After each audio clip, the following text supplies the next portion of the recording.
Alright, what's up, guys? Deliver Me From Nowhere is the newest biopic based on the life of Bruce Springsteen, or more specifically, between the years of 1981 and 1982, when he makes, or while he's making his very famous album, Nebraska. We have Jeremy Allen White starring as Bruce Springsteen in this film, and I am a huge fan of this guy, even all the way back from the OG dates when he was Lip from Shameless. I love him as Carmy in The Bear, the Iron Claw, everything that he does. He's a very likable guy.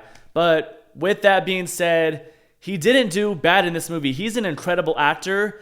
You just don't see him as Bruce Springsteen, unfortunately, or at least I didn't. And when you don't really see him as the titular character, one of the most famous icons in music history, in American history, Bruce Springsteen, if you can't see him embody that character, then this movie is just not gonna work, especially when you have a script that's as basic as it gets, that's the same as every biopic, beat for beat, much like how A Complete Unknown was last year. And I don't know why they keep putting out these movies that just don't have a good script. I will say though, you can definitely tell this movie is trying to be more emotional. It's trying to be more personal, but it just doesn't come through for me. They're really all the same. They start off the same. They end the same. The middle of the movie is the same. It's always 1 year or two in this musician's life, or just in this famous person's life.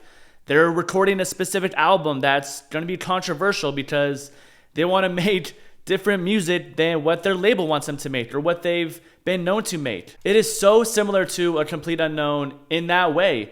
The movie starts off, he meets a girl, he falls in love, he kind of runs away from the girl because of his past. And in this movie, we kind of do get a little bit of backstory. We get these black and white flashbacks of him as a kid in the late 1950s. His dad was abusive, drunk, alcoholic. So that comes into play in the movie, in the story, and just showing us how that still affects Bruce to this day. And that really is what inspires him to make the album Nebraska. It also affects his relationship with Faye, who's played by Odessa Young. I thought she was cool. She's not really in the movie that much, but I think she's a good actress. I liked seeing her on screen. You can tell that she really did love Bruce. If this is a true character, I'm sure it is. I haven't looked it up. But yeah, you can definitely tell she definitely cares for him. She wants to be with him. She understands him in a way that he's kind of scared to understand himself. And much like A Complete Unknown, or even the Bob Marley biopic that came out a few years ago, in the middle of the movie or at some point, you get this recording session of one of their most famous songs. In this case, it was Born in the USA. And it's just one shot, one take through with the band singing the song.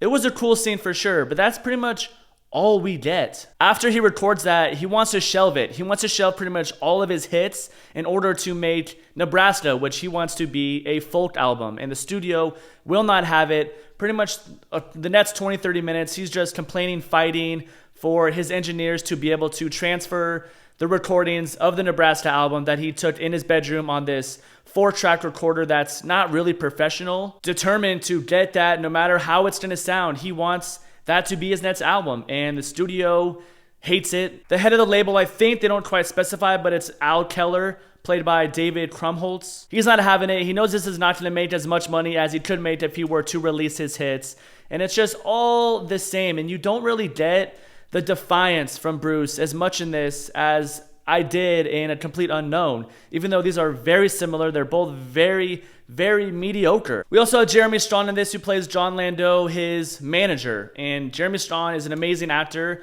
I liked him in this a lot, actually. He was one of my favorite parts besides Jeremy Allen White, even though I didn't really see him as Springsteen. Jeremy Strong plays this calm character who is always there for Bruce, almost like his best friend manager. He's very subtle in the way he approaches Springsteen on just telling, Bruce what's best for him and what he thinks. He's trying to really understand Bruce, especially when he hears some of the first songs, some of the first demos from him recording his Nebraska album. He really wants to dig deep in there and understand him, and Jeremy Strong plays that great. He also is pretty funny in this movie, just very subtly saying these one lines, and they're hilarious. But I also just think that Jeremy Strong isn't really in it as much as he should be. And with this being about him making his Nebraska album, he wanted to go into folk for just a little bit. He wants to actually express parts of his life that he hasn't expressed before in his music. For example, his relationship with his dad and how he grew up. And this is really what the movie's supposed to be about, him facing those fears, coming to terms with what happened, and you just don't necessarily feel that all that much. You just get 3 or 4 flashbacks, the black and white scenes that we get. It's just the same. He's abusive. He's an alcoholic. He's very emotionally abusive to his mother. There is one scene where he isn't drunk. He's coming back from work in his truck. He picks up a young Bruce Springsteen. They go to the movies. And you do get the feeling this is like the one time maybe that him and his dad had a good day together, one good memory. But it's just not enough to fully convince you or to make you invested in this story. And you also don't get to hear or see him write, record enough of this Nebraska album as you should, at least from what I remember. So it's just really hard to connect the two in this movie while watching it. There is a slight payoff at the end after a concert. His dad is there and he apologizes. He doesn't really remember exactly how terrible he was or if the fact that he never sat on his lap before as a kid. But that's also where a lot of the cliches just come into this movie. There's a lot of them. And I wish so many movies, specifically biopics, just weren't so surface level and so basic and just doing the bare minimum, playing it safe. So overall, I would probably just wait to stream this if you are a fan of Bruce Springsteen anyways. If you're a fan of Jeremy Allen White, wait to stream it. If you are someone who's older, I'm 30 years older, I'm 29. If you were, born around this time, if you grew up listening to his music, you might like this movie a little bit more than I did. I saw it with my dad. He turned to me and said he loved it, but I kind of told him where I was coming from, and then he kind of understood, but he still he grew up listening to Bruce Springsteen. I mean, this guy was so famous in the 80s, so if you like him, if you love him, you probably will enjoy this movie more than me, so go watch it. So I'm gonna give this movie a 6.5 out of 10, but as always, I appreciate you guys watching. Like, subscribe, comment. My name is Zach. Later.